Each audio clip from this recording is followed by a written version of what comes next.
Hello fellow fic writers, kudos for clicking on this video. My name is Cora and I'm here to help you write and post your dream fanfiction. Readers of fanfic are a diverse bunch. They come in all shapes, sizes, races, ages, genders, and of course, abilities and disabilities. Today we'll be focusing on the blind and vision-impaired fic enjoyers. Are our fics accessible to them? If not, how can we improve? That's what this video is all about. Prologue. Some context. I just want to make it really clear that I am a sighted person with absolutely no lived experience with blindness or vision impairment. I am someone who strives to make my work accessible, but I am not someone who has to rely on these accommodations, so there may be some nuance that I've missed. This video is informed by the conversations I've had with vision-impaired folks, the resources I've read, and a Reddit thread I made on r/fanfiction to gain some perspectives for this video.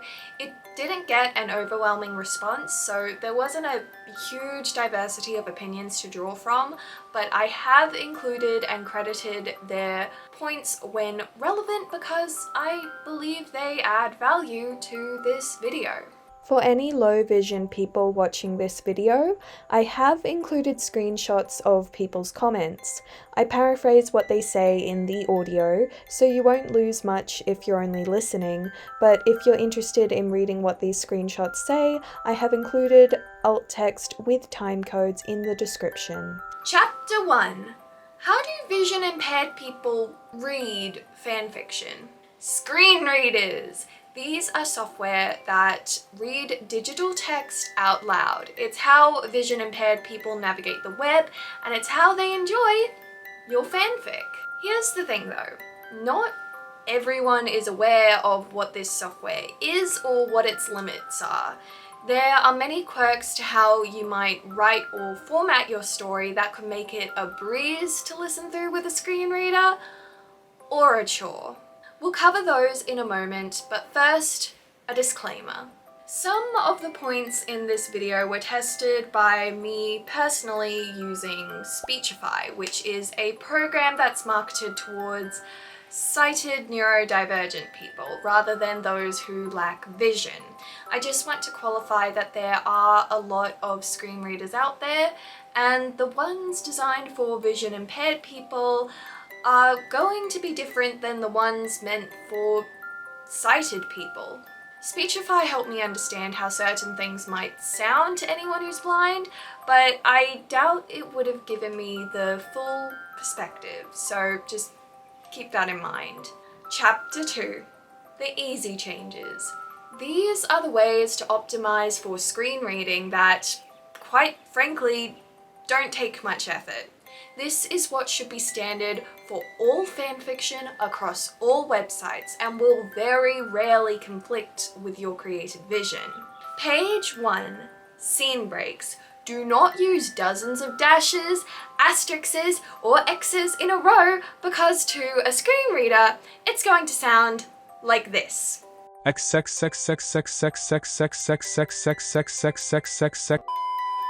the same time, I haven't yet found the ideal screen reader friendly scene breaks that don't look awkward to sighted readers. Different screen readers don't always treat scene breaks the same either, so I recommend that during the editing process you ask what it would be like if the scene breaks weren't there. How would the reader know that the scenes have changed? This exercise will help you establish a change in time, scenery, or POV within the first sentence. That way, if the screen reader ever skips over the scene breaks, the listener will still know that there is a change of scene. Page 2. Alt text and image descriptions. If you insert images into your fic like I do, then it's essential that you use alt text. This is a description that will be displayed if the image fails to load, or what a screen reader will say out loud. You may think that vision impaired people have no interest in images, but they do. and you shouldn't exclude them based on your own assumptions, hence why alt text is a must. If you want to learn how to add it to your images on AO3, I have linked a tutorial in the description. Page 3. Accents. There's already a whole discourse around writing accents phonetically, how it's often racist or classist, and while that's an important discussion, I'd like to focus on how they sound when read by screen readers. Since I'm Australian, I'm using a thick Aussie accent as an example. Yeah, nah, I'd be driving me car to the servo for ya, but me wheels all busted. Yeah, nower. I'd be driving me car to the servo for ya, but me wheels all busted. If you want a character to have an accent that is unfamiliar to you or your setting, you're better off just mentioning their accent when they first speak and then writing their dialogue as normal. All these points take very little effort to change in your story, especially if you do it as you edit and post. If you truly want your fic to be something that anyone can enjoy regardless of seeing ability, then I strongly recommend making these tweaks. It's the least you can do. Chapter 3. Some things to be aware of. There are features to your fanfic that may be more of a grey area for screen readers. Perhaps you can change or go without them in your story, or perhaps they're essential to your creative vision and you just need to use them mindfully. Page 1. Chatfics. These are fics that are written in the form of private messages. They may include a lot of abbreviations, emojis, key smashes, or words and usernames written in non-standard ways. For example, replacing the letter O with zeros and the like. ShadeOfNothing on Reddit is a screen reader user who says that as long as each message is prefaced with whoever is sending and receiving it, then it's all good. Page 2. Workskins. Screen reader users on AO3 might have these turned off by default to prevent them from interfering with the text-to-speech. If you're someone who likes to use workskins, consider the experience of those who choose to go without it, or maybe have to. Is the workskin essential for context, or can readers get by without it? Page 3. AO3 tags. No one likes too many tags, but as blind fanfic reader pointed out on Reddit, they can be especially annoying to anyone who relies on screen readers because they can't just skim them or scroll past. This is a tricky area though, since you may have a lot of tropes, squicks, or triggers to tag, so being mindful of vision-impaired readers may interfere with the accessibility needs of anyone with a mental health condition like post-traumatic stress disorder. It's up to you to decide how you'd strike that balance.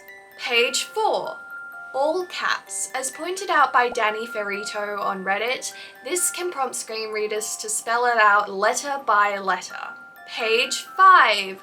Broken or glitchy text. Another thing pointed out by Danny Ferrito on Reddit. When I tested it using Speechify, it skipped over the glitchy text completely, so if there's some key piece of information within the glitchy text, you risk confusing your screen reader users. Page 6. Strike-through text. This can change the meaning and context of a phrase 180, and as far as I know, there's no easy way to translate its effect for screen readers. Again, some of these features may be essential to your story, and that's okay.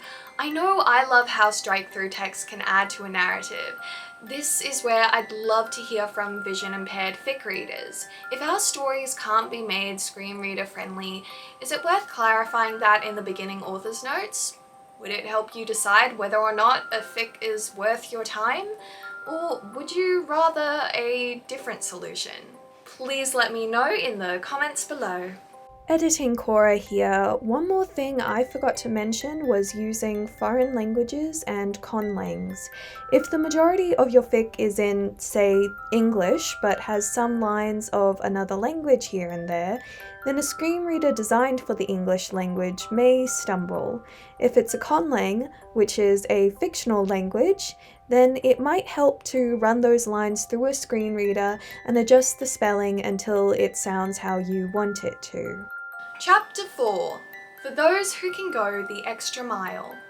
While screen readers are a life-changing accessibility tool, there are some inherent limitations. They can't pronounce every word correctly. They often ignore scene breaks. They can't emote. They can't distinguish each character's dialogue. And they can't emphasize particular words, at least not without sounding really awkward. But you know who can do all of those things? You. The best way to make your fic accessible to vision-impaired readers is by creating Podfic. This is an audio recording of your work being read out loud. I know what a lot of you are thinking. Maybe you do want to record Podfic and you have the time, energy, and equipment to do it, but the only thing that's holding you back is your voice. You think it sounds weird on recording or nothing like your POV character. Maybe you were teased for your accent or lisp. These are all valid feelings to have, but I'm going to have to ask that you put them aside.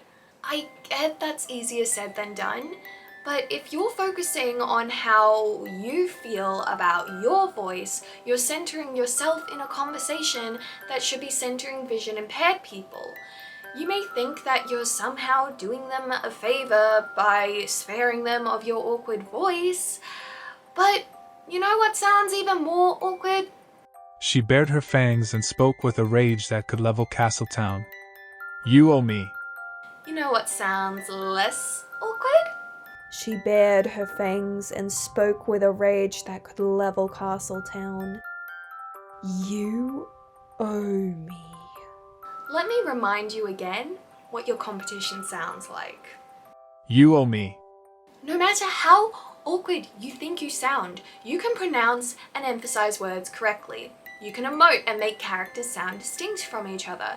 You may not be the best narrator in the world, but you don't have to be, because your podfic will be less confusing and more authentic than any screen reader out there. My approach to podfic is that it doesn't need to be good, it just needs to exist. Any insecurities I might have about my voice will never be more important to me than creating an accessible experience. Chapter 5. But what if you can't make podfic?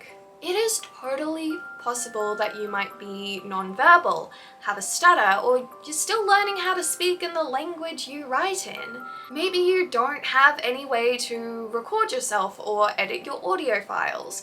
Maybe you just don't have the time and energy to dedicate to podficking, or it's a really boring and tedious process that sucks the joy of fanfiction out for you. All of those are perfectly valid reasons to not make podfic, and you are not a bad person if you don't do it. That's why the first 3 chapters of this video were dedicated to screen readers. If you can make your story as screen reader friendly as possible, or perhaps be honest when it's not, then you're already doing enough. Epilogue. Some acknowledgements. Shout out to Blind Fanfic Reader on Reddit for ensuring that my fics are up to standard for vision-impaired accessibility. Because of you, I was able to create this video knowing that I am practicing what I preach. So thank you. I've linked the Reddit thread I made in the description, as well as other resources about vision-impaired accessibility if you'd like to know more. I strongly recommend you refer to the resources created by people with lived experience who can explain navigating the internet as a blind person with far more nuance than my site itself can. This video would also not be possible without the labour of vision-impaired people who either educated me personally, started these discussions online, or created the resources I learned from.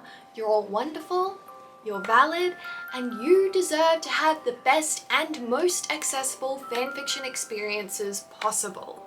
Finally, if you are blind or vision impaired and have any additions or amendments to what I have said in this video, you are welcome to voice them in the comments below.